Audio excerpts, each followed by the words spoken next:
যুক্তরাষ্ট্রের টেক্সাসে ভয়াবহ বন্যায় এখন পর্যন্ত কমপক্ষে ২৪ জন নিহত হয়েছেন। এছাড়া মেয়েদের একটি গ্রীষ্মকালীন শিবির ক্যাম্প থেকে ২০ জনেরও বেশি নিখোঁজ রয়েছেন।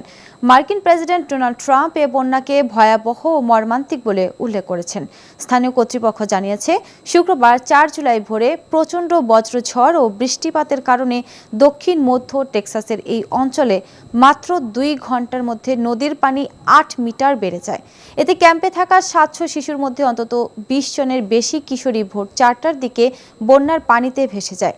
গয়াদালুপ নদীর তীরবর্তী অঞ্চলে অনুসন্ধান ও উদ্ধার অভিযান এখনও চলছে। গভর্নর গ্রেগ অ্যাবট রাজ্য জুড়ে সবার কাছে প্রার্থনার আহ্বান জানিয়ে সংবাদ সম্মেলনে বলেন, এটি এমন একটি সময় যখন একটি রাজ্য হিসেবে এবং একটি সম্প্রদায় হিসেবে সৃষ্টিকর্তাকে আগের চেয়েও বেশি প্রয়োজন বলে মনে করেন অ্যাবট।